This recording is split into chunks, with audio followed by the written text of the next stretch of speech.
Who wants to smoke? Who wants to smoke? Yeah. Who wants to smoke? Yeah.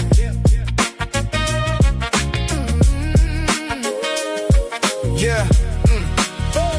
Temperatures going up, the heat is rising, scholars showing up, audience vibing.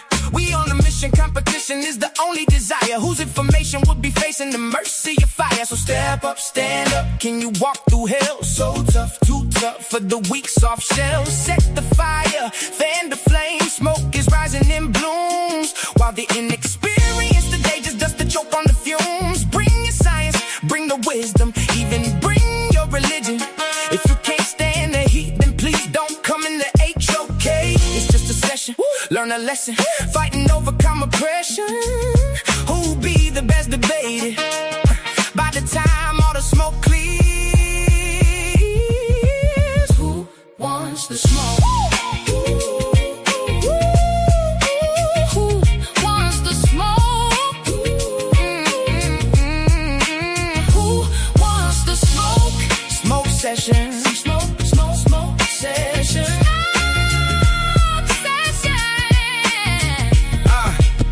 I want the smoke. This environment is the toughest, so bring your best and put your spirit to the test. You stepping into the ring with the scholar, with a no-dig hits harder. I will make you holler, and the information flow with power. You wanted to pick the LD, the undisputed. Now watch as you're outdated, theories get refuted. I'm posted in the den, let the world burn. Pressure in the room, it's finally my turn. They want the smoke, I'm the whole forest fire. Watch the oxygen vanish as the flames climb higher. My mind is the weapon, I'm no joke. I'm the baddest, I come for the smoke, no joke. I'm the baddest to ever breathe. I don't play house, I make them leave. Smoke session, smoke session. I want the smoke. Smoke session, smoke session. I say that, you better warn up. Who want the smoke? Who want to sa.neter? I'm not playing, ooh. Oh my God, sa.neter, stop playing with me. Nah, Paul, you better tell him. You better tell her. Nah, Paul, stop playing with me.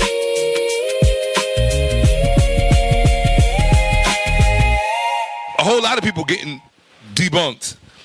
That includes Ali Muhammad. That includes Dr. Wesley Muhammad, whom I totally respect. And that includes Lord Abba. That includes the babyface Imam Bashir, right? That includes all the Allah lovers out there. All the Allah lovers today, I got something special for you.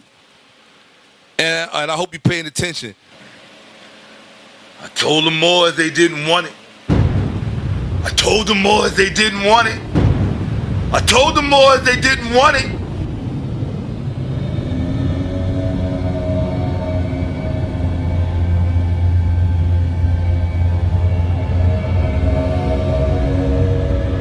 Oh no! Oh no!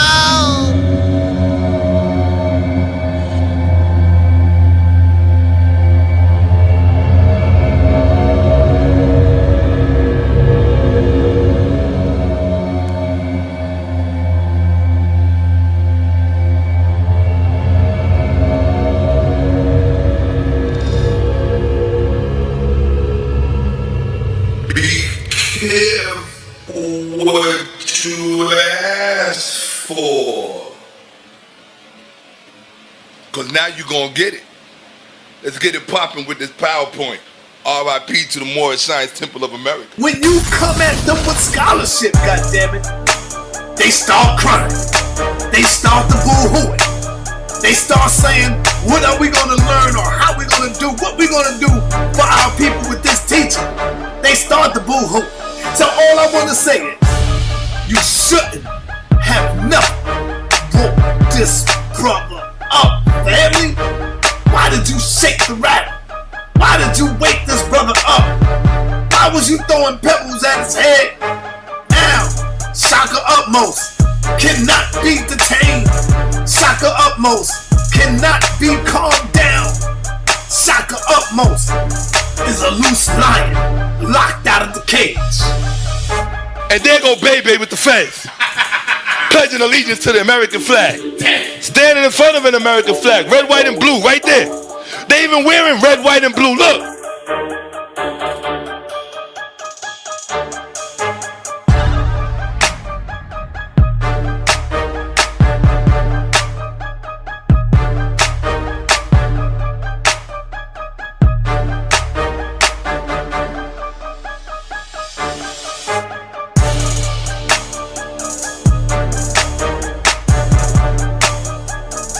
Careful what you ask for, because now you're gonna get it. Let's get it poppin'. They want to claim all of this comedic stuff, but everything I showed you just came from here. You're lost. There you go. The miseducated and the misguided, further miseducating our women and our children. That's what's going on.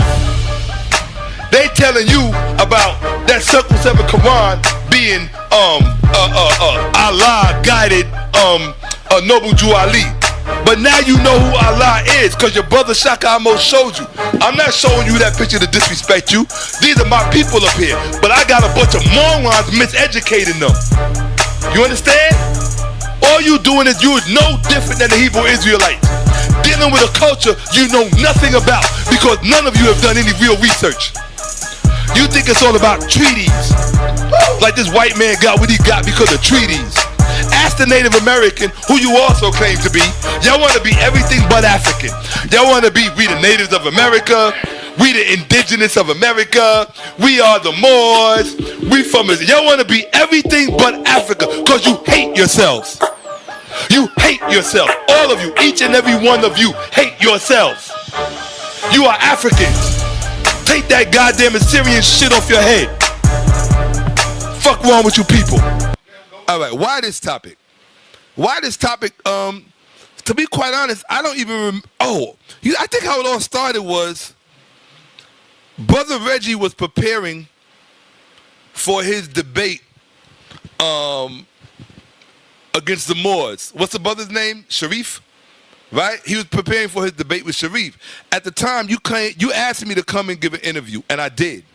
And in that interview, I made certain statements about the Moors.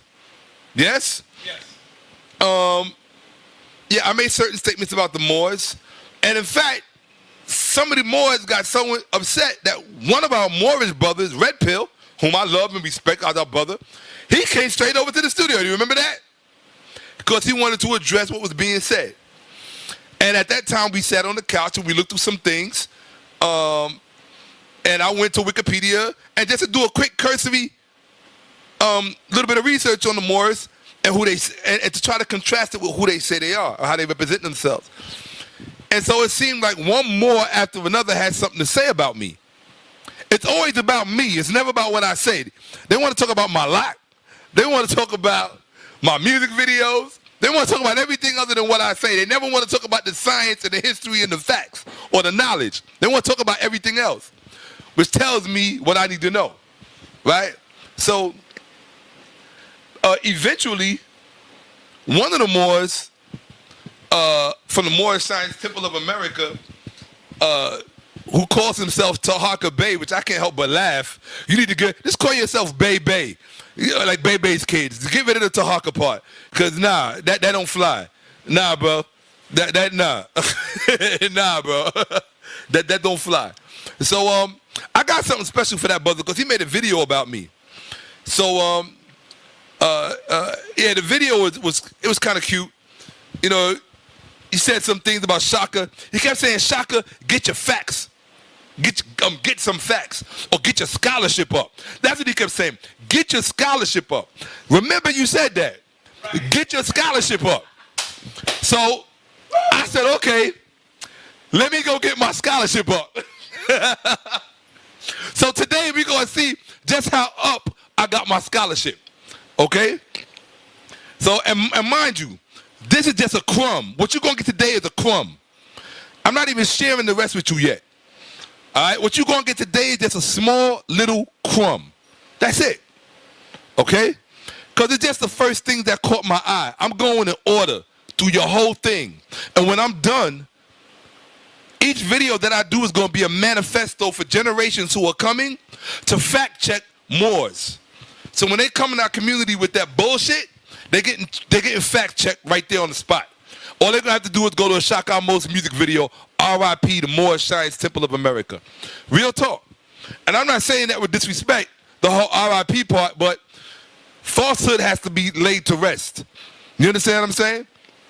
Real talk, so that Ma'at can live, so that Ma'at can stand up. You know, and helping Ma'at to stand up.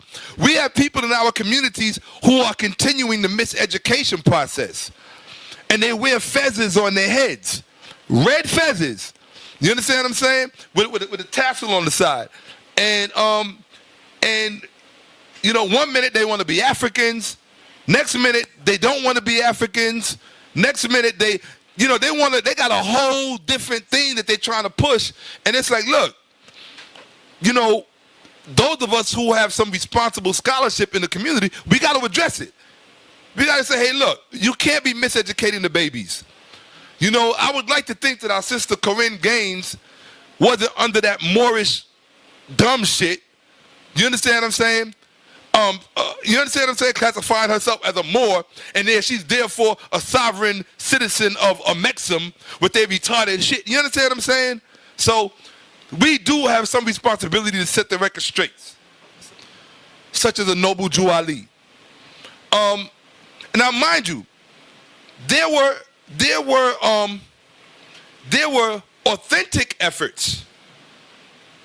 Okay, I mean genuine efforts for people or by people to try to reconnect our minds to that which it was severed from because of slavery. Some of the names that I named were people who made real efforts. I think what you had was, let's create two categories. You had those people who genuinely tried to reestablish our minds, to reconnect them to our African past. And then you have what I call opportunists. Those people who wanted to reconnect our minds to something, but then assume authority over us at the same time.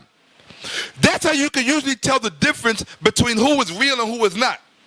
Those people who were really trying to reconnect our minds never tried to assume any authority over us because they respected our minds too much to do that. That's how you could tell when somebody got your best interest. If you look at those people who tried to reconnect our minds, but yet at the same time assume authority over us, that should tell you what they were about. They were never about reestablishing your mind. They were about authority and control, mind control, religion. That's what they were about.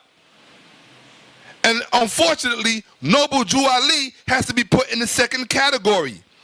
Those who tried to those who tried to reconnect those who tried to connect our minds to something, but at the same time assume authority over us. You understand what I'm saying? But let me name some of the names that tried to reconnect our minds that didn't try to assume authority over us, which tells me that they had a more honest agenda, a more respectful agenda. We can start with W.E.B. Du Bois. W.E.B. Du Bois, he went out of his way to reconnect our minds. But he didn't try to assume authority over us. And the only person whom I will grant an exception to, the only person in this capacity that I will grant an exception to is the Honorable Mosiah Marcus Garvey. That's it. That's it. Why? Because we know that his love for us was genuine. We know it. Undoubtedly, without a shadow of a doubt, his love for us and his respect for us was genuine. He tried to reconnect our minds to something that he knew was us, and that was land, Africa. That's what he stood for, Africa. For the Africans, at home or abroad. Whether you live in Harlem, Baltimore, California, Texas, Detroit, or Ghana, or South Africa, or Mauritania. Africa for the Africans, at home and abroad. He's the only one who I will grant that exception to. But all the rest of them were opportunists. This is my perspective. Okay? Now, hold on, right back over here. At the end of the day, so when slavery ended, not just, so I named William Leo Hansberry. I'm sorry, W.E.B. Du Bois was one of those people who tried to reestablish our minds, or tried to reconnect our minds to our legitimate past. Read his works, Africa and the World, right? And other books by W.E.B. Du Bois. W.E.B. Du Bois was able to do what he did because he read books that he read books that were written that were never intended to be read by Africans. All of the books that he read that was in the library of Harvard University was not written for black people to read. It was not written for the sons and daughters of slaves or for ex-slaves. It was written for white people trying to educate and inform other white people. So it wasn't like they were trying to hide something from themselves. You understand? Or hide something from us. They never expected probably for any black person to ever make it to Harvard. Okay? How's that? Oh, okay, cool, no problem. Right? So I'm gonna put this here for a second. Right? And I'm talking about this because we're going to get to identity wars. I want you to see what this PowerPoint is about. And I don't want to just take you in cold. So W.E.B. Du Bois was one of those people that tried to reconnect our mind, but he didn't try and assume authority over us. Okay? Another one, Carter G. Woodson, the creator of Black History Week, which became later on extended to Black History Month. Carter G. Woodson also went to Harvard to read the same books that Du Bois got his hands on. These are people who try to authentically re-establish and reconnect our minds to that which it had been severed from. But have you read their works? Have you read Du Bois? Have you read Carter G. Woodson, The Negro in History? Have you read them? Right? And who is their protege after that? William Leo Hansberry, another black man who attended Harvard. Made all kinds of sacrifices to do it. He even taught Haile Selassie, his personal tutor. William Leo Hansberry, read his work. Africa and the Africans. I think it's called Africa, the Africans, as seen through the eyes of classical writers. Read it. The Africans. William Leo Hansberry, The Africans, as seen through the eyes of classical writers. So he went to the historical record to see how people in ancient history perceived black people. To read their writings. And it's all in his work. Read it. But don't pronounce judgment or talk about things you haven't read, a subject matter which you have not studied. See, the problem with being a Moor, don't forget. So those are names that tried to reestablish our minds or reconnect our minds to our African history, but they didn't try to assume thought control over us or authority over us. You understand what I'm saying?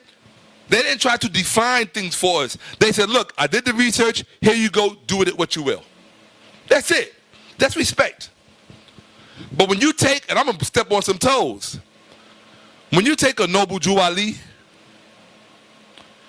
even a Elijah Muhammad, a Louis Farrakhan, or all these people who have attempted to assume some sort of authority over us, there is nothing that they have sought to reconnect our minds to that has any real basis in fact and historical validity and historical veracity. However, I'm not going to denounce the actual contributions that have been made by some of the persons I named. Whatever contribution you make, you should be given credit for it. But whatever miseducation you proliferate, you should be called on it. Doesn't matter who you are. Doesn't matter who you are. If you miseducate, whether on purpose or by accident, redress should be made to you. Okay? So, with that said, after slavery, you had a group of people with amnesia. And you had opportunists come in and try to fill that void, try to fill that vacuum with their own manufactured prescription about who we were.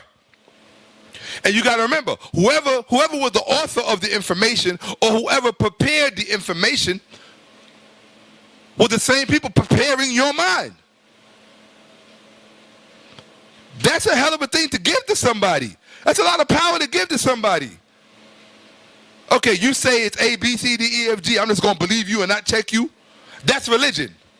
I'm not going to fact check you. That's religion.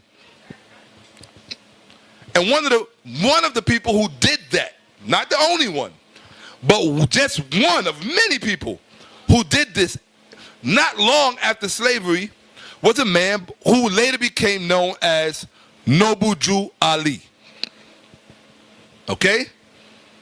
Noble Jew Ali was one of those men who sought to fill in that vacuum and attempted to inform us, black people, former slaves of America. He attempted to inform us of who we were and where we came from. And he did that back in the 1920s. The problem is that you have a sizable contingency of black people throughout our respective communities that still to this very day in 2016, about 1923 to 2016, who still hold for his teachings to be true. In 2016, with the advent of the internet, the information age, access to all kinds of knowledge, all kind of archives, all kind of primary evidence. In 2016, you have black people living throughout our respective communities wearing these red fezzes, calling themselves Moors, subscribing to a worldview that was furnished them by this brother of ours, who calls himself Noble Jew Ali. I'm not going to even say what he was born as. You know, his so-called quote-unquote government name. I hate when black people try to do that to each other. If the man changed his name, respect the fact that he changed his name. He changed his name to I'm not going to call Muhammad Ali Cassius Clay. All right, Noble Jew Ali changed his name. And he changed his name from one name to Noble Jew Ali. So, with that said,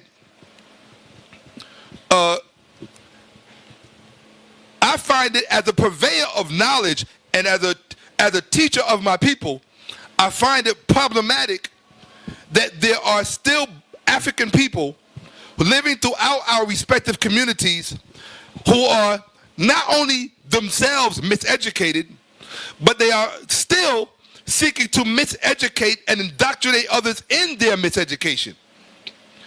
And they are offended by African minds that are capable of thinking for themselves, and who reject their worldview, who reject the teachings of Noble Jew Ali out of hat, as we should, as we're going to see here today, why we should. So, Bebe with the Fez, that's what I'm going to call you from now on, Bebe with the Fez. Man, you talking about the Haka? Yeah, now he's Bebe with the Fez now. Bebe with the Fez, you told me to get my scholarship up. Well, after today, we're going to see how up my scholarship got. sa.neter already know how I do. You understand? You're about to find out how I do. So now we're going to deal with this.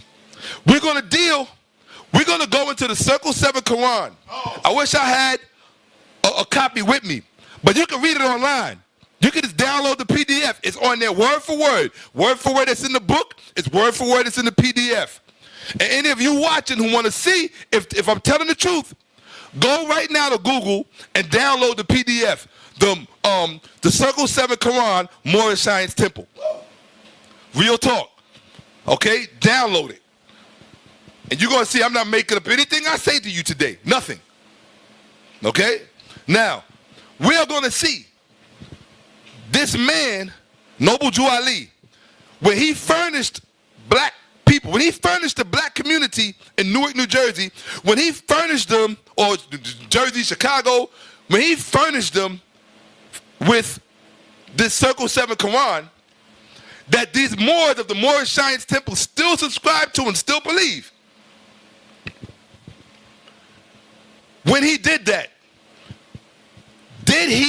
was he successful in restoring our minds to our former identity of who we are?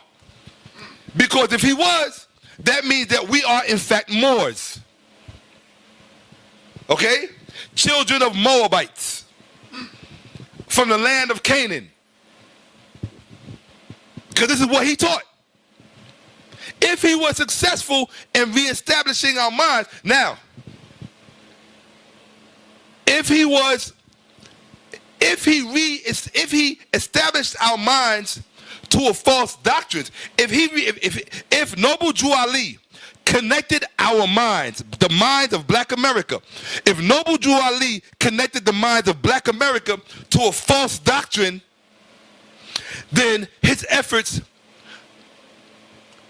were either unsuccessful or successful, depending on how you look at it. If he wanted to fool black people so he could rule black people, then he was successful. Marginally, because there's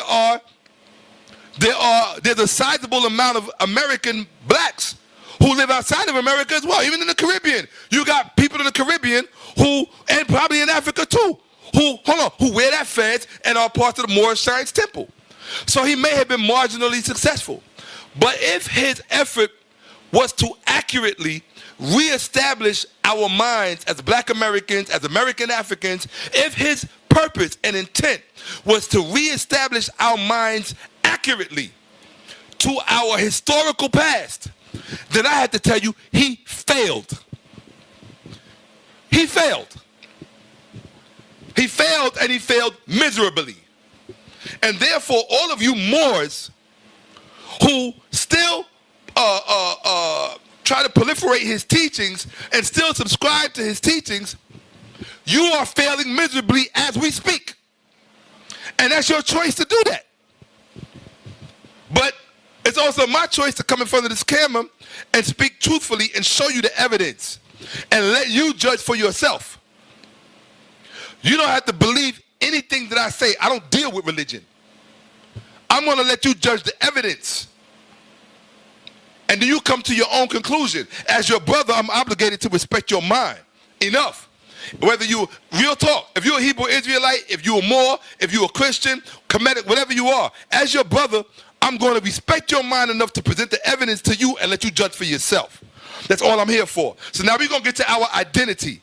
Because it's a war. All this is a war. That's why you got all these clans out here. The Hebrew Israelites, the Kemetic community, it's a war for your identity. Why? Because where was your identity held? In your mind. It's a war for your mind. So we're going to see who wins in this war today. Is the Moorish Science Temple of America under the rubric of Noble Jew Ali's Circle 7 Quran, are they winning the war for our minds? Or are we Africans, black nationalists, African freedom fighters, whatever you want, are we Africans? Are we winning the war for the minds? Because that's what it's all about. Remember what Stephen Biko said. The greatest weapon in the hand of the oppressor is the mind of the oppressed.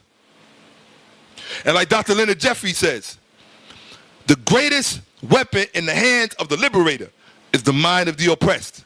So it's a war for your mind. And anytime I pull out this word right here, you already know what it is. So let's go for the identity war right now. About identity wars. This is an identity war. That's right. So when you look in the mirror, I want you to know who's looking back at you. Okay? Now, what Noble Jew Ali and what Bebe with the fez, Tahaka Bey, who calls himself Tahaka Bey, and Lord Abba, what they want you to believe is Y'all wish you had what Lord Abba, what Eileen Bay, what Tahaka Bay, who I already said Bay with the feds. What who else?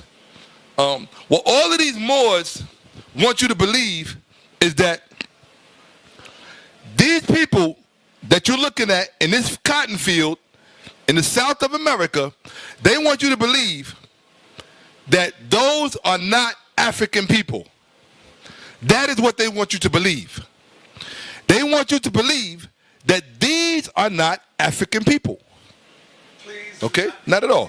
They want you to believe that these are not African people. So that we have to, huh? You can't hit the TV with that. I didn't touch it. Don't do that. Dude, all right. Okay. Now, this is what he wants you to believe. This is what they want you to believe. They want you to believe that these black people on this slave plantation are not African people, and that we have had the wool pulled over our eyes, right? Or the cotton pulled over our eyes, so we ignorant, right? So now everybody claim is, we indigenous to America, and we was never enslaved, and it's a false narrative. This is what they want you to believe. But now, okay, no problem. That's what they want you to believe. But what are they putting in place of it? So we're going to ask the question: are the descendants of enslaved blacks in America the descendants of Canaan and or Mesopotamia?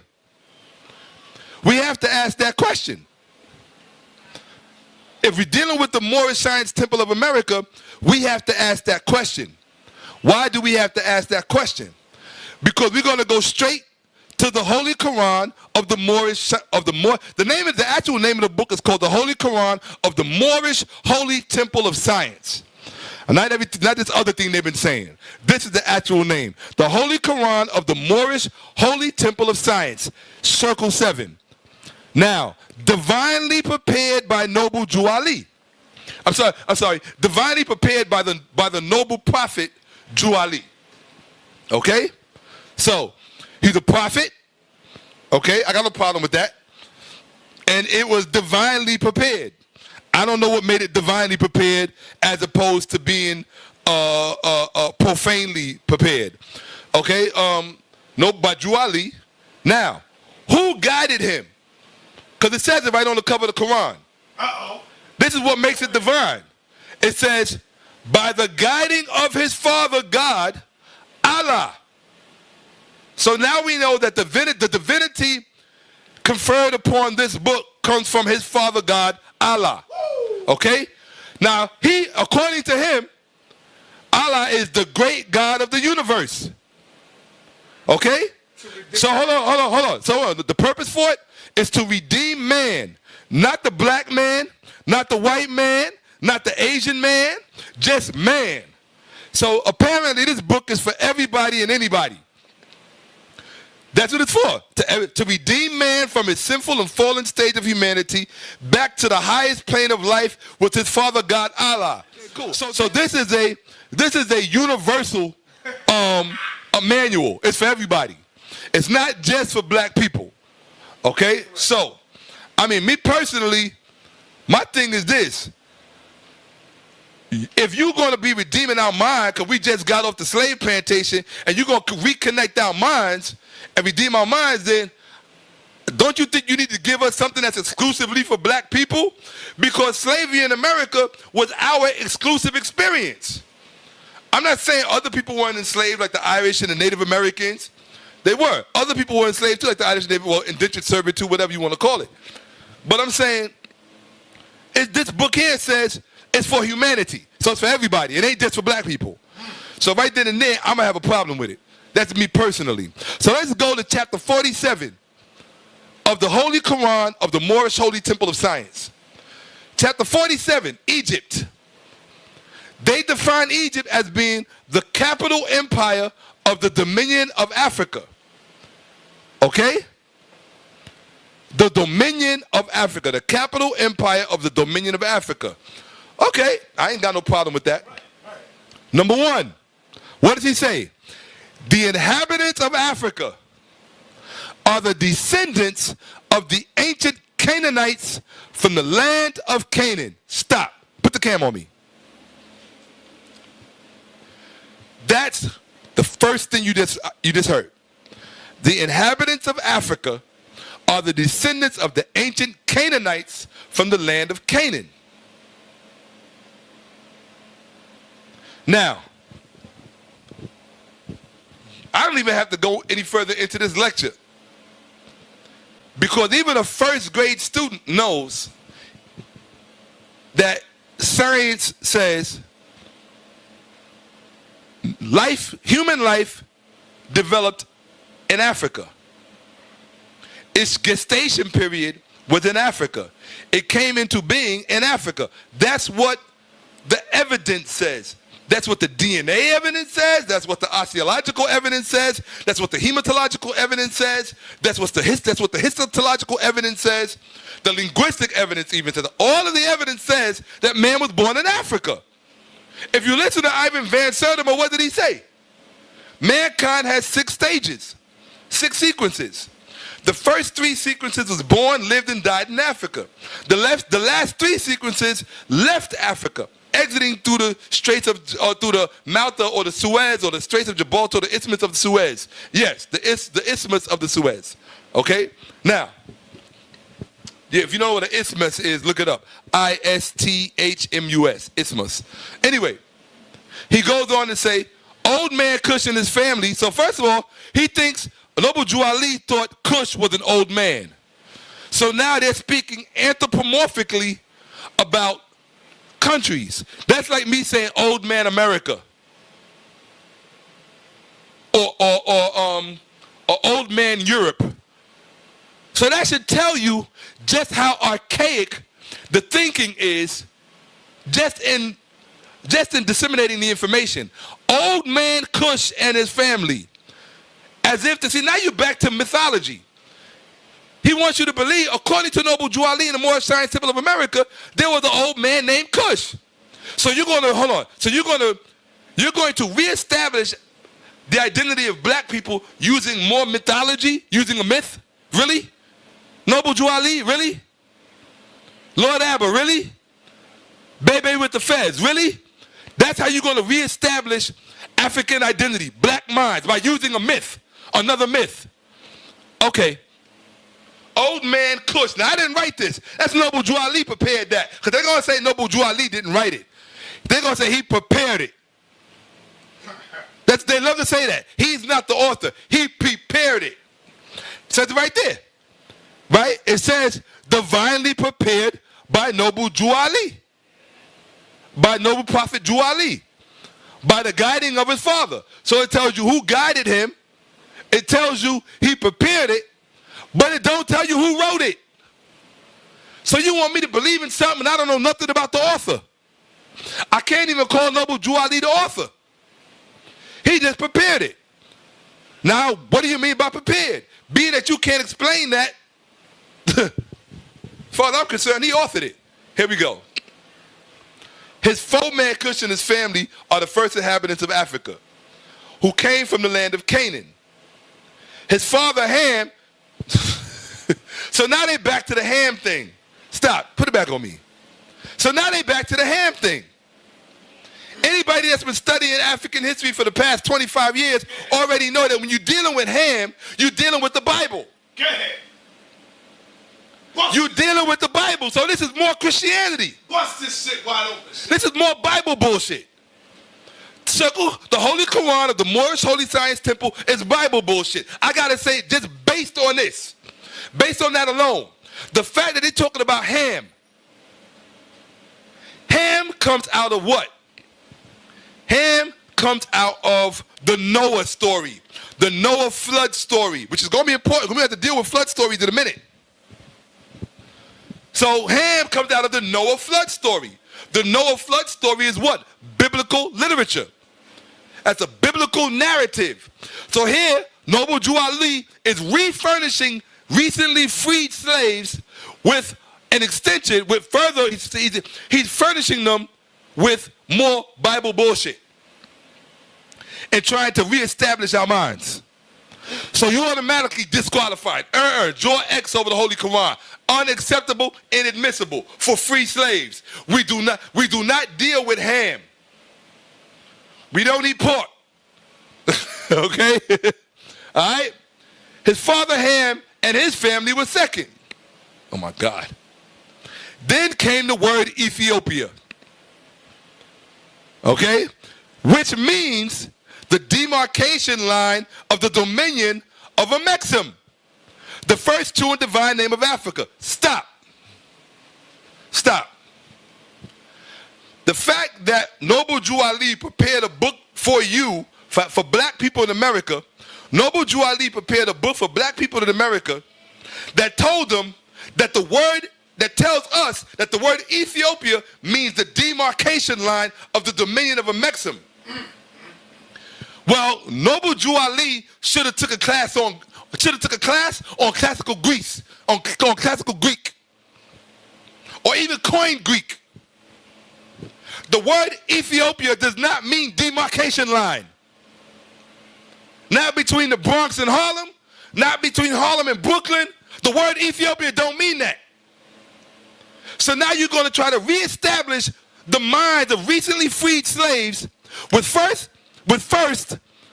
got me lisping through my lisp. I'm just like, I want to just beat you in the head with my drumstick, man. How dare you try to pass this off for knowledge to black people? How dare you? How dare you? Well, it's successful. You got some. Because they stuck on stupid. Some coons. Because they stuck on stupid. And you're going to get unstuck today. You're going to get unstuck today. Okay? His father Ham and his family were second. Okay? Then came the word Ethiopia, which means the D. I didn't write this. Shakka Ahmose did not write that. So don't put it on me. All right? This is from Noble Jew Ali. Noble Jew Ali is telling you that the word Ethiopia means the demarcation line of the dominion of Amerikkha. I want you right now, stop listening to me, go on the computer, go to Google, and find out what go to Edomon online, find out what the etymology of the word Ethiopia means, and see if it says anything about demarcation line. If it doesn't, if you can't, look at the dictionary. Look at Wikipedia. Go to the Encyclopedia. Britannica. Look at the word Ethiopia and see if it says anywhere that the definition of the word Ethiopia means demarcation line. So we're supposed to be stupid because of a big fez on your head and a tassel and because Noble Jew Ali wore a nice robe. What about those of us who know the real meaning of the word Ethiopia? What about us? We don't matter, we don't count? Or the real definition doesn't count? Meaning burnt of skin? From the Greek, Ethiops, burnt of skin? Ethiop, look it up. You lucky I didn't put that there. I should have put it there. But I figured we above first grade. You know, but I mean, I guess I should have put it there. My bad. All right, back to the, here you go. Okay, so we're going to deal with this. It says, the inhabitants, we're going to deal with number one. The inhabitants of Africa are the descendants of the ancient Canaanites from the land of Canaan. Well, we're going to see that right now, if that's true. This, let me stop yelling. This is from, bang, bang, bang, bang, bang. This is from the U.S. National Library of Medicine, the National Institutes of Health. Okay? I want you to know what you're looking at. Hold on. Put this down. Put it on. I'm going to start timing myself. Put it up here in the corner. I'm sorry, right here in the corner. U.S. National Library of Medicine, National Institutes of Health.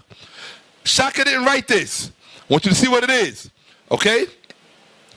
This is science. See the word? Science.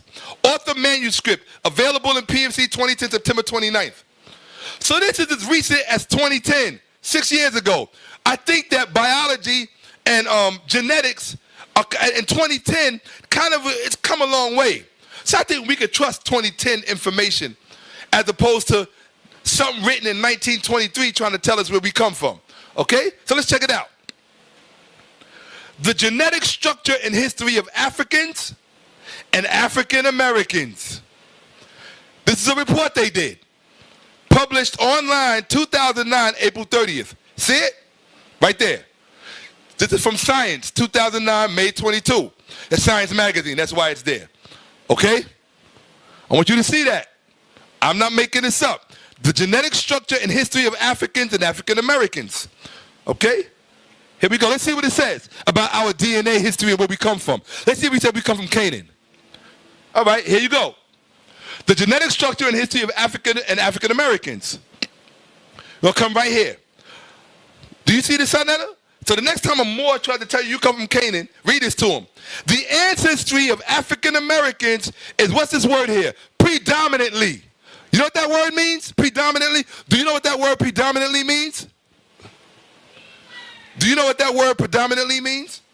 I just heard an 8-year-old shout out in the next bedroom. They just shout out what it means. The majority, most. Okay? Majority, most, predominantly, predominates. Let's go. The ancestry of African Americans is predominantly from Niger Kordofanian, 71%. So put it back on me. Niger Kordofanian. That is the genetic structure and history of Africans and American Africans. 71% of our DNA comes from Niger Kordofanian language-speaking peoples. You got to know where those people are found.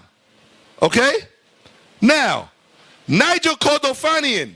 There is no place called Niger in Canaan. There is no place called Kordofan in Canaan. And I forgot to put the map for Kordofan in there. You're lucky. Okay? These are nowhere near Canaan. So the majority of what we are does not come from Canaan. Put it back on me. 71%. I'll read it again for you. The ancestry of African Americans is predominantly from Niger Kordofanian. 71%. 71% is not 60, it ain't 65. That's a lot more than half. Most of what we are, with all of the miscegenation and the rape, and all of that stuff that we went through, most of what we are comes from Niger Kordofanian. For all you I'm going to say it, for all you dumb black niggas, I don't care if you like it if I say it or not, running all over Facebook, talking about we from America originally. You dumb motherfuckers. All you got to do is research and read. Read. I know that the first inhabitants of America were black people. I know that. I've seen the 411 on that. I'm not talking about that. They're talking about our DNA. Those of us walking around today, our DNA, 71% of it is Niger Kordofanian. That is Africa. You understand me? It's Africa. Stop letting people with a fez and a goddamn tassel tell you something because they look cute. How you gonna call yourself the Moorish Science Temple and it's a science? You ain't even dropping this. You should call yourself the Moorish Clown Temple of America. The Moorish Coon Temple of America. That's what you should call yourselves. Real talk. You lucky I wasn't at that debating. Real talk. And I just told you, what you get today is a crumb. What you get today is a crumb because you've been talking so much shit over the past few years, and I've been trying to be cool and trying to be easy. I said, let me focus on my music. Let me do da-da-da-da. But nah, y'all want to keep calling me out. Every time you call me out, I'm going to crush you. I don't care what your religion is. I don't care what your doctrine is. You done. Don't even let my names escape your mouth. And that's real. Dummies, you're a bunch of dummies. And then those of you following behind dummies are equally dummies. Your DNA, put it back over there so they can see it. The genetic structure and history of Africans and African Americans. The ancestry of African Americans is predominantly from Niger Kordofanian, 71%. European, 13%. And that's the rape. That's the rape right there. That's the rape and the coonery. So if you take the rape, put it like this. So if you take all of the rape, as much as they was raping our women and making babies, and if you take all of the coon Negroes that had to have themselves a white wife Or all of the cool Negroes that had to have themselves a white husband. Like they're getting ready to make this movie about the white man and the black woman in North Carolina who was treated badly for getting married. So they want to make it all romantic now between the white man and the black woman. You understand? Oh, yeah, it's a big movie they down. Oh, it's crazy. It's coming out, right? So for all of the rape and the miscegenation and the coonery that makes that force black people to be with white people sexually, the only thing you can measure in us as a whole, 13% European. What is that? 13%? That explains all of the dumb shit we do. Right. All of the dumb shit we do, that's that 13%. Yeah. And now you know why they say the number 13 is an unlucky number. All right? That's for you. Woo. Now you know why the number 13 is an unlucky number, because that's your European ancestry. 13% according to the DNA. Not Shakka Ahmose. Don't put it on Shakka Ahmose. What I want to say is, yeah. Why they wake this motherfucker up? Dude, they leave Shakka the no, alone, dude. Come on. This is a crumb. All you're getting today is a crumb. And I'm going to show you what I do with a crumb so that you can imagine what's coming. R.I.P. Moorish Clown Temple of Moorish Coonery Temple of America. R.I.P. Here you go. Feel me? Here it is. The ancestry of African Americans is predominantly Niger Cordofanian. 71%. What's up? I can see it right now. Yeah. What they gonna say when they see this? Oh, Shakka gay, Shakka homo, Shakka faggot. But they not gonna deal with none of your fucking scholarship that you talked about, because they want to deviate and take the people away from what you're saying. So we don't want to hear that bullshit. We don't want to hear he's gay. We don't want to hear he's a homo. Motherfuckers, we want to hear you debunk the science. That's what we want to know. It's called DNA. Don't put it back over here. It's called DNA, right?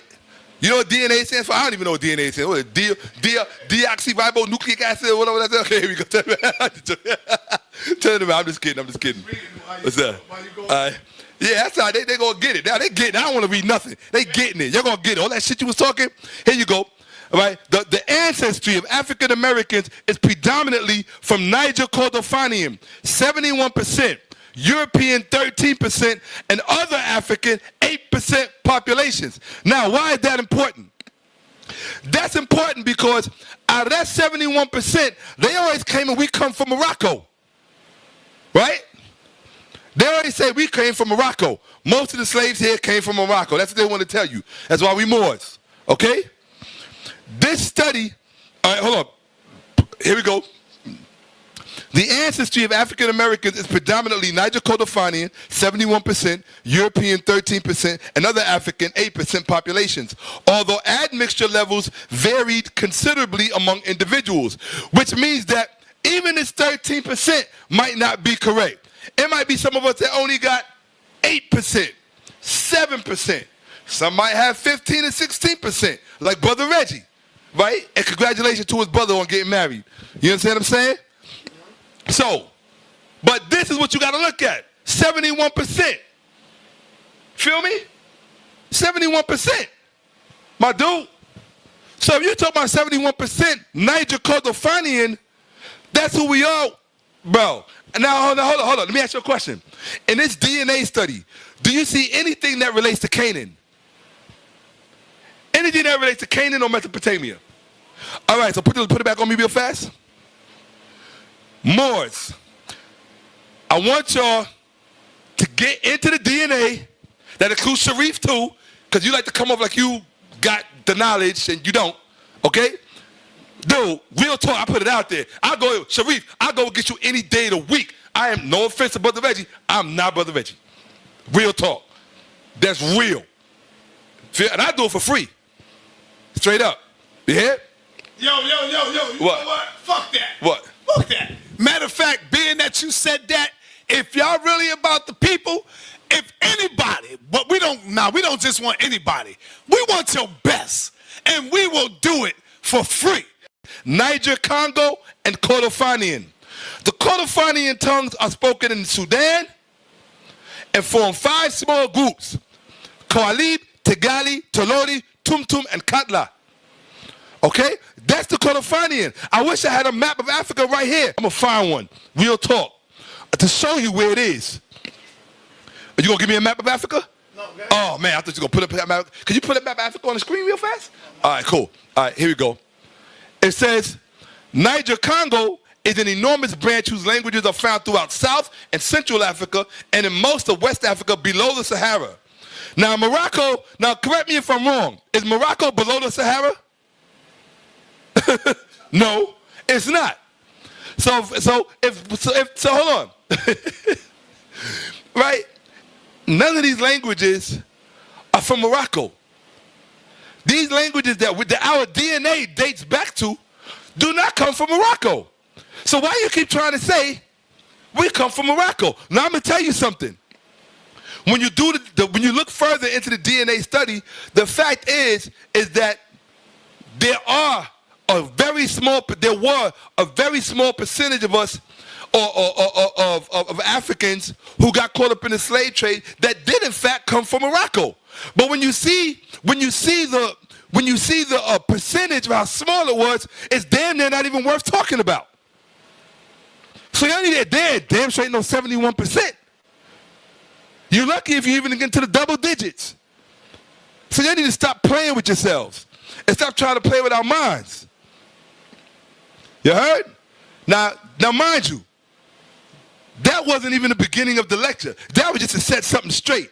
This is the beginning of the lecture. R.I.P. Moorish Science Temple. No more moronic lies. Okay? That wasn't even the beginning of the lecture. This is the beginning of the lecture. Okay? Since y'all want to play. Tahaka! Ain't no Tahaka. Bebe with the feds. Okay? Bebe with the feds. He lost that at Tahaka. You got to earn that. You want to be called Tahaka? You got to take that fez off first of all. You feel me? Tahaka was not a Canaanite. Tahaka was not Mesopotamian. He was an African, a pitch black African. You understand? You do understand what Africa means and where it is. He was not from Amerikkka. He was from Africa. Okay? Now hold on. To be quite fair, at the time when Haka lived, there wasn't no place called Africa. So I'm going to be fair with you about that one. So I can't even say that. I'm going to be fair. I'm going to be real fair. But we know what we mean when we say Africa. We talking about what land mass. So let's not be stupid. We know what land mass we talking about. Along the Nile River. Okay? Upper Nile. Tahaka was from the Upper Nile region. He wasn't from Canaan and he wasn't from Mesopotamia. So stop that. This is the beginning of the lecture. Since y'all want to play, you don't know what you're playing with. Now, this is something I prepared for Noble Jew Ali out of respect. I wasn't going to read it, but I'm going to read it anyway. To my brother, Noble Jew Ali, from your brother Shakka Ahmose, you did the best you could with what you had for your people, for our people, at a time when our collective memories have been wiped clean, at a time when we no longer possessed any knowledge of our historical or divine selves. You sought to raise us with the only knowledge accessible to someone such as yourself at that time, under very hostile circumstances. For that, we honor you, and we say thank you for your efforts. However, Noble Jew, your offspring, your progeny have failed to advance, to move beyond the errant historical paradigms you left behind. In their religious fervor for the sake of tradition, they have turned their backs on facts, truth, opting out in its stead for falsehood, historical obsolescence, subjective jurisprudence, and linguistic deference to our historical adversaries, contextually speaking. In reaching back for our origins, they have decided to stop off and linger in a historical spiritual concoction manufactured and prepared for us by those not to be found amongst us, by those who were just as historically illiterate as was yourself. Yes, because Noble Jew Ali was historically illiterate. It is time to greatly disturb your offspring, so they may perhaps once again awaken, which is what I believe you wanted for us more than anything else. If this means that we must discard some, most, or even all of what you imparted to us, then in the name of Ma'at, so be it, and with your blessings. Okay? So just for the Moors, I asked Noble Jew Ali for his permission to throw away his teachings because we know they're incorrect. If what he really wants for us is to wake up, then that's the stuff we got to deal with. The facts, the truth, and the science that's going to wake us up and let us know what time it really is. With our identity. So let's keep it moving. Now, want to establish something from the outset. Enslaved Africans in America. I didn't say enslaved Moors. I said enslaved Africans in America. I didn't say enslaved Hebrew Israelites. Now I can say enslaved Muslims because some of the slaves were actually Muslim. They were actually Muslim. But that don't mean that Islam is our religion. It just means that they got brainwashed before they came over here. That's all in Africa. That's all. That's all it means. Okay? Enslaved Africans in America, but they were still Africans, whether they were Muslim or not. Enslaved Africans in America were taught to love Jesus on the slave plantation. Therefore, can you co-sign this? As long as you are black and love Jesus, you are psychologically still on the slave plantation. Hell yeah, all day, every day. See this right here? Those are our ancestors on the slave plantation. I know some of you are so ashamed of slavery and what happened to us in this country that y'all want to disconnect from them with everything you got. You don't want to be called black. You don't want to be called African. You don't want to be called anything that has to do with them. Fuck you. Okay? Those are our ancestors. I got nothing but love for them. Okay? That's not their fault. What happened to us? They survived and they did. Look at us out there as babies. See that? They love their babies. Okay? Now, and where was Allah? Okay? If your Allah is the universal God, you heard me? Here we go. Now, we just established enslaved Africans in America were taught to love Jesus on the slave plantation. Therefore, as long as you are black and love Jesus, you are psychologically still on the slave plantation. Question: does the Holy Quran of the Moorish Holy Temple of Science, also known as the Circle 7 Quran, incarcerate black minds in the Bible? Well, we already know that. We already know that it does. Why do we know? Because if you go back to part 1, they still trying to push Ham, his father Ham. So we already established that the Holy Circle 7 Quran incarcerates black minds in the Bible. But we asked the question again here because of the statement just made about Jesus. Enslaved Africans in America were taught to love Jesus on the slave plantation. Therefore, as long as you are black and love Jesus, you are psychologically still on the slave plantation. That goes to all my relatives who go to church on Sundays, including my sisters. That goes to everybody who goes to church on Sunday or Wednesday or Saturday, depending on when you go to church. All right? If you're still in that Bible and you still love Jesus as your Lord and Savior and you are black, you are still on the slave plantation. Let's establish that. Okay? Now, we're going to ask a question. Did the majority of our black ancestors in 18th century early America, enslaved or otherwise, love Jesus? We're going to answer that right now. Okay? Check this out. From an historical account of the rise and progress of the colonies of South Carolina, 1779, Alexander Hewitt, first historian for South Carolina and Georgia, Doctor of Divinity degree, University of Edinburgh, that's in England, remained loyal to the king. Okay? Now check it out. Look what he says in his book. In his book, An Historical Account of the Rise and Progress of the Colonies of South Carolina, he says, the Negroes of that country, he's talking, at the time, they considered the colonies countries. So they were talking about South Carolina and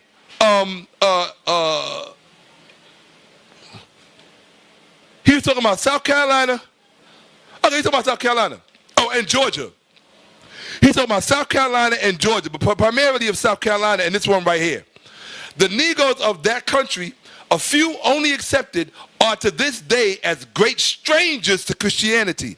That means as late as the beginning of the 19th century, as late as the end of the 18th century and the beginning of the 19th century, most black people enslaved in America were strangers to Christianity. We're talking about the slaves that came over on the slave ships. They were strangers to Christianity. That's a document right there. You want to know where this came from? This came from the book Slave Religion, The Invisible Institution in Antebellum South by Dr. Albert Jordy Roberto. He graduated from Yale University in 74, and he's the Henry W. Putnam Professor of Religion at Princeton University. That's a top-notch scholar. And look at his picture. That's a black man. Get his book, Slave Religion, The Invisible Institution in the Antebellum South. Most of the slaves did not love Jesus. And as late as the end of the 18th century and as early as the beginning of the 19th century, most of the enslaved Africans in America were strangers to Christianity. Put it on me for a minute. I know most of you Moors are actually stupid and dumb. Look up the word stranger, because you don't believe me. Look up the word stranger. Most of the enslaved Africans in America did not love Jesus. So let's be clear on that. Okay? I just showed you the documentation. Okay? According to Alexander Hewitt, right there, who I just showed you, according to Alexander Hewitt, the first historian for South Carolina and Georgia, the answer is no. They did not love Jesus as they were strangers to Christianity. Just say no. Okay? Check it out. This is the book, Slave Religion, an Invisible Institution in the Antebellum South. Get it, read the documentation. We're dealing with straight up documents here. Since Moore, I thought you said Moors love documents. Ain't they always shoving documents in people's faces? Yep. So if the Moors are always shoving documents in people's faces, why didn't they see that documentation that says the Negroes of the countries, South Carolina, right, and Georgia, a few only accepted, are to this day as great strangers to Christianity? I wonder why they didn't see that documentation, because they love documents, right? Hold on. Did our enslaved black ancestors in the 19th century early America love Jesus? So we just went from the 18th century to the 19th century. Let's read from the book, Slavery, Civil War, and Salvation, African American Slaves and Christianity. And we're going to find out, and we're going to show you who the Moors really are, okay?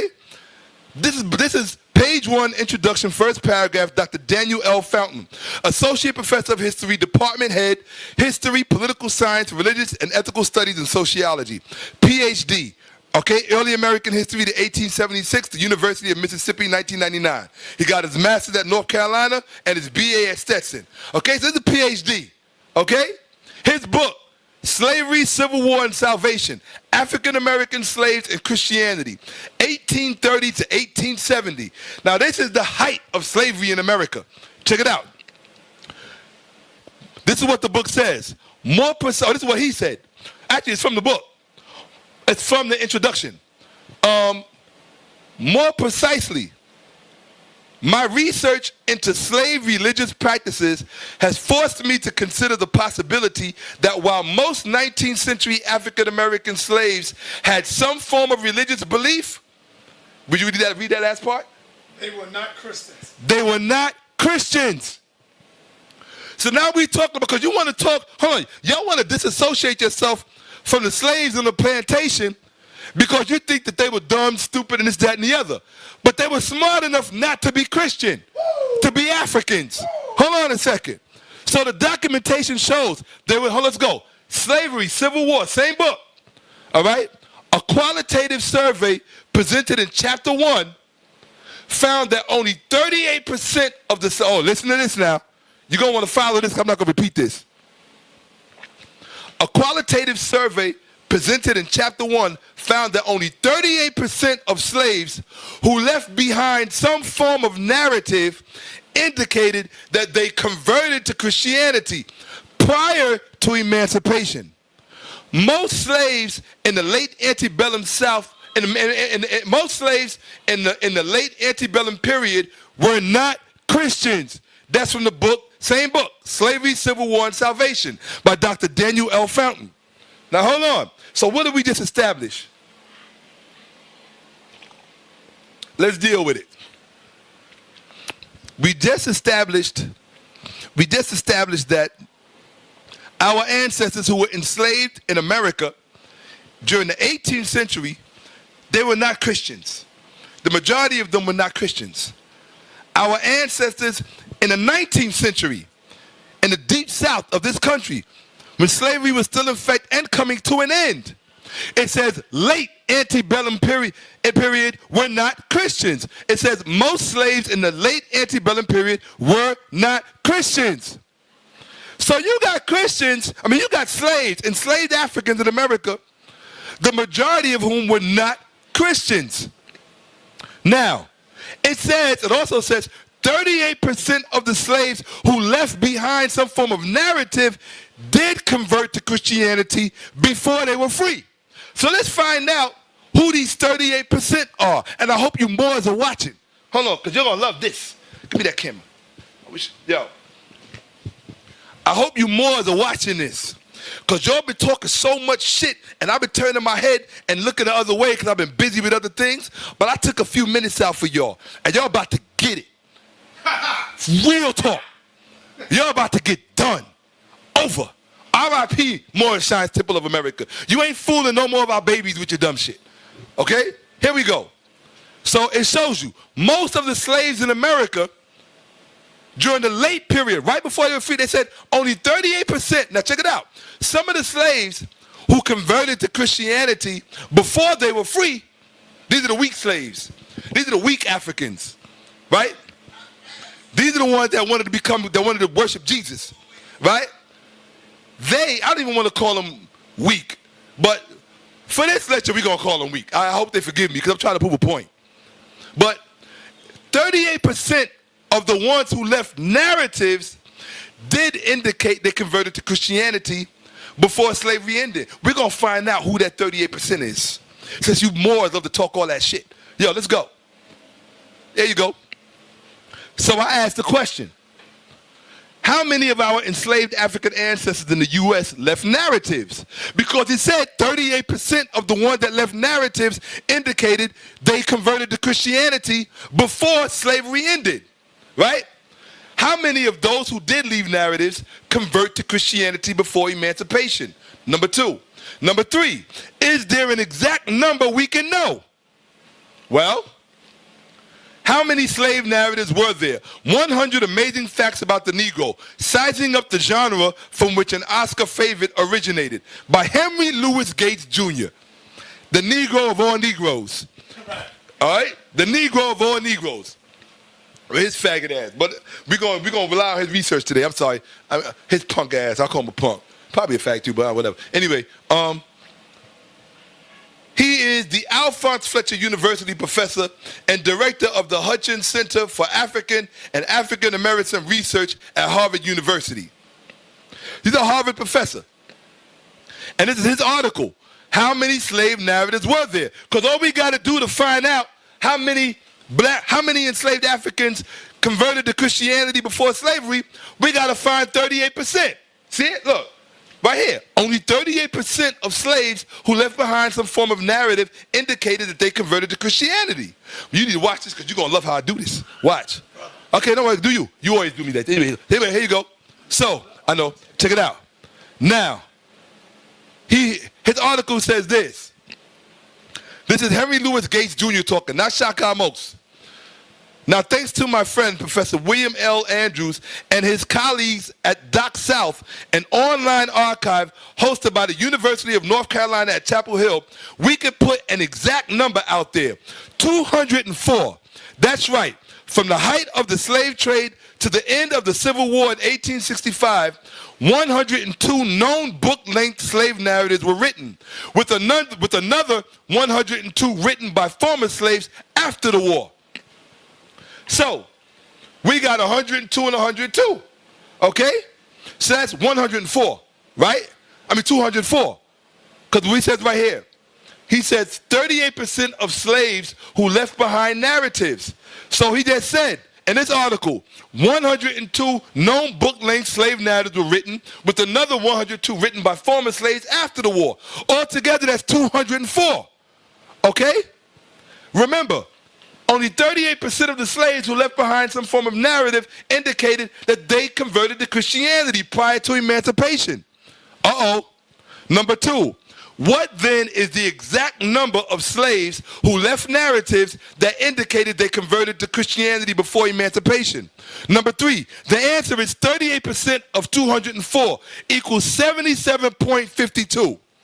So now, You got 78 slaves. I wish you could put the camera back on me, but I'll do it. So that means you had 78 slaves. 78 slaves admitted in their narratives that they converted to Christianity.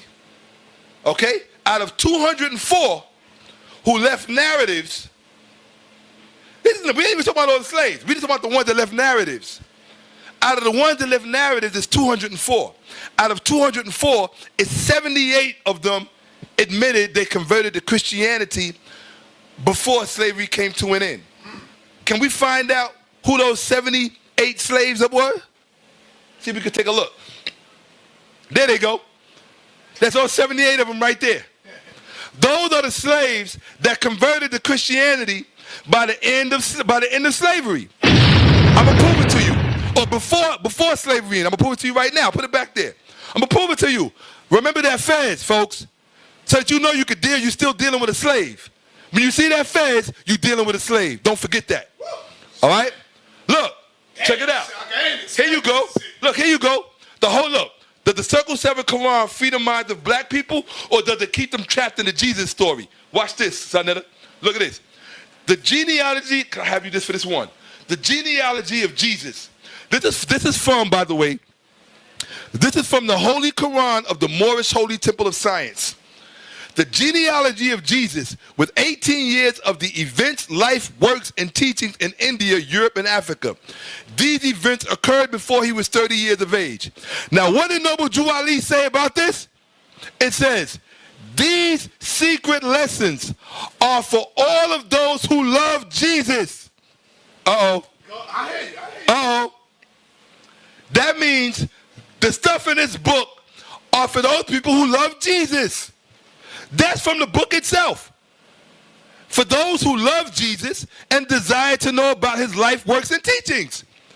So when you're dealing with that fast, you're dealing with people who love Jesus. Who loves Jesus? Put the light over here. Hold up. Who loves Jesus? Now these niggas think that they're freeing your mind from a slave plantation, but they're not telling you inside their book it said explicitly, these secret teachings are for those who love Jesus. Damn. I told you, anywhere you try to sneak Jesus in, I'ma do you. I don't care what religion it is, I'ma do you. You just got done. You just did it to yourself. It's in your book. Go back. I'm gonna say it again. Shakka, it says right here, the Holy Quran. Oh no, it's in there. I didn't give the page. Hold on. It's in there. I just took it out. It's in there. Matter of fact, when I tell you it's in there, it's like, matter of fact, it's right under the table of contents. It's before the book even gets started. It's in the book under the table of contents. Straight up. Okay? So where? A matter of fact, there it is right there. The prologue. All right. It's the prologue. They ain't even get to, that's the prologue. These secret lessons are for all those who love Jesus. Damn. Stop right there. Put that camera on me for a minute.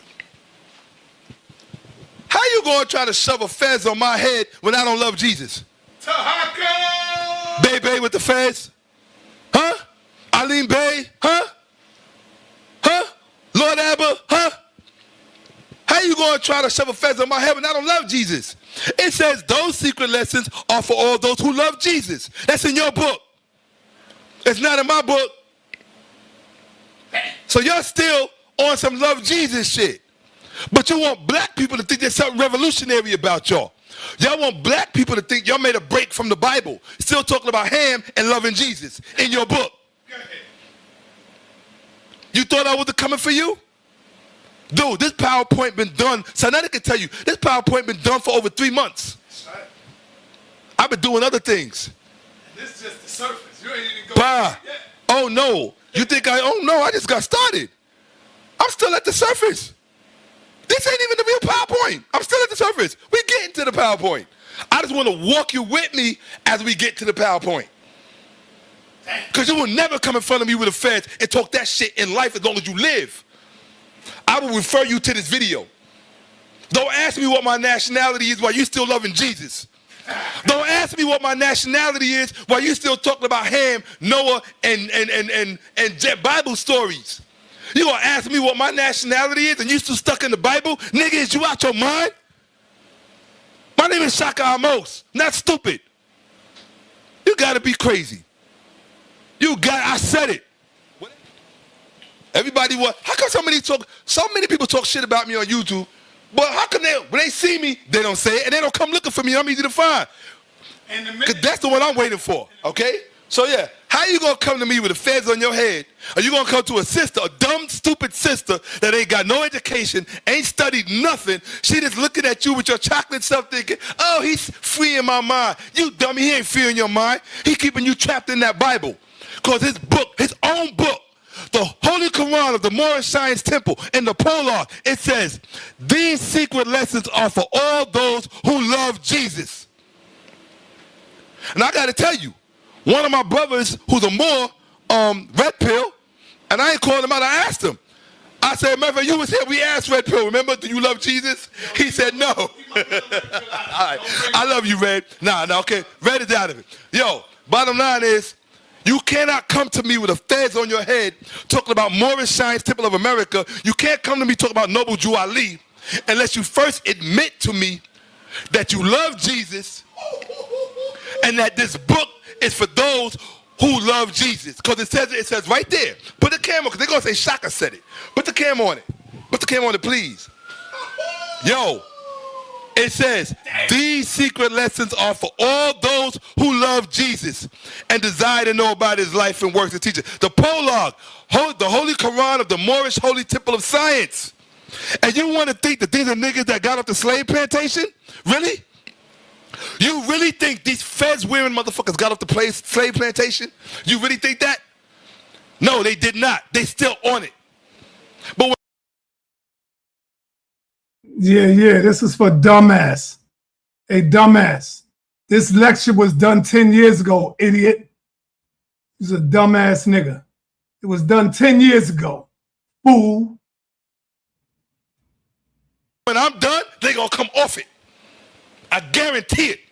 Throw all them feathers in the garbage when I'm done. We're gonna have a bonfire. Fez and Holy Circle 7 Qurans. We're gonna have a bonfire. Y'all thought I was just coming after the Hebrew Israelites? Man, the Hebrew Israelites is easy. Y'all even easier. The Moors are even easier. Here you go. We're gonna rock out. Come on. Here they go. There go your hold on. There go your 78 Christians that love Jesus right there. There they go. There they go. You see them? All them feathers. There they go. Where Noble Juwadi? There he is. He said that the secret teachings he prepared are for all those who love Jesus. There they go. And they think they off the slave plantation. Nah, they ain't off the slave plantation. And why they wearing pharaonic headwear? Ain't no pharaoh ever loved Jesus. The hell wrong with y'all? And who that white boy up in the middle? Y'all gotta explain that to me. Here we go. Boom. Yeah, for all those who love Jesus. There they go. There go some other ones. This is the Moorish Science Temple of Moorish Jews. More slaves still on the plantation, still stuck in that Bible. There they go. They ain't even call themselves Hebrew Israelites. They call themselves Jews. But don't the Hebrew Israelites always tell us that Jews are the fakes? Yep. That's what they say. Omar Muhammad. The reason you would never call them like that, because you're a fake nigga. I'm a real motherfucker. That's why. I speak my mind, nigga. I don't give a fuck if it's a dumb, ignorant black woman or if it's a dumb, ignorant nigga. I'm going to tell the truth on that ignorant black woman. I'm not going to pacify no goddamn information, nigga. That's what your religion teaches you, to turn the motherfucking cheek, nigga. I'm not turning no goddamn cheek. That's what you do, Omar. That's why your name is Omar and you trying to perpetrate a fucking Israelite. Dumbass niggas. Crazy as hell. Get your name right first before you come at me, nigga. Get your name right. Clown ass niggas. So these are black fakes. This is what I mean when I say it's an identity war. You just coming off the slave plantation. You're trying to figure out who you are, but you got opportunists like Noble Drew Ali, opportunists like Lord Abba, opportunists. See, it goes to show how much of a dumbass nigga you are. Because if you knew me, you knew I don't believe in no fucking God. I don't believe in no goddamn God. And I don't believe in no goddamn devil. That's your moronic ass. That's what you teach your children. Fairy tales, nigga. I don't believe in no goddamn God, idiot. It's like Eileen Bay, all these misguided brothers trying to tell you who you are, and they don't even know who the hell they are. My name is Shakka Ahmose. Here we go. All right. Here we go. Boom. Who was guiding Noble Drew Ali? Can they be trusted? Here we go. Who is guiding Allah? Who is guiding Noble Drew Ali? He tells you in his own book, he was being guided by his father, God, Allah. So I asked the question at the top. Well, if you wasn't talking to me, brother, I respectfully apologize to you as a man. My bad. But that's why you got to put clarity on your comments, bro. You got to put clarity on it because I'm thinking you coming at me. My bad. I apologize to you, brother, as a man. Who was guiding Noble Drew Ali? Can they be trusted? So since Allah was guiding him, we got to determine if Allah can be trusted. See, we walking up to the PowerPoint. Okay? See it? Right here. Who was guiding Noble Drew Ali? It says in his own book. He said, by the guiding of his father God Allah, the great God of the universe, right? It says, to redeem man from his sinful and fallen state of humanity back to the highest plane of life with his father God Allah. So twice, Noble Drew Ali said Allah, or whoever wrote it, said Allah was guiding Noble Drew Ali. So my question is, the question is no longer, can Noble Drew Ali be trusted as far as his work goes? The question is, can the person who was guiding him be trusted? And he already said in his own work that Allah was guiding him. Be careful what you ask for. Okay? Be careful what you ask for. Because you're going to get it. Be careful what you ask for. Here we go. Yo, check it out. Check it out. Check it out, family. I will be back with you today. Right now, I got to make a run to 125th Street, catch some powerful information, Infidesi and the brothers. And that's the end of part 1. Part 2 is 2 hours and change. I will be back with part 2 this evening when I get back in. Right now, let me end the show off with one of my favorite moderators and my favorite people who support the HOK. Stay tuned. A lot of people say that I'm. A lot of people say that I'm. Yeah. A lot of people say that I'm. Yeah. A lot of people say that I'm. Yeah. A lot of people say that I act mean, very protective of my team, wearing the crest of a black queen, America's best with a black king. Take a look at my soul, I'm like Bean, getting control cause we fighting. Now we out on the road cause you hiding, fulfilling my goals, no binding. A lot of people say it's my time, so I'ma step up to the damn light. I'm checking in to the next flight, and I'ma hit you up if it feels right. Your energies gotta feed me, like Pac-Man, I'm greedy. A lot of people say they need me, don't press your luck, I'm not easy. A lot of people say that I talk too much, running your mouth, you need to shut up. Lady Kia, my feelings I trust, telling the truth with me is a must. A lot of people say I'm about to blow up, a lot of people say they wanna pull up, a lot of them people will never show up, a lot of them people will never know us. A lot of people say that I'm. A lot of people say that I'm. Yeah. A lot of people say that I'm. Yeah. A lot of people say that I'm. Yeah. yeah. A lot of people say that I'm superficial, confidential, influential, but I got the It's quintessential that you check credentials, cause incidentals are residential. My potential is so essential, developmental on an instrumental, experimental but a supplemental, something special, transcendental, fundamental, monumental. I am not under your jurisprudential. Please don't make me temperamental. Check your dental, Mr. Intercontinental.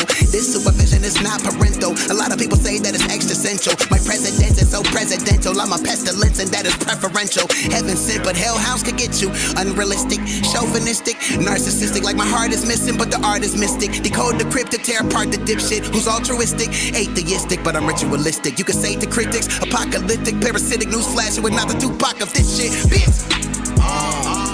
A lot of people say that I'm a lot of people say that I'm a lot of people say that I'm a lot of people say that I'm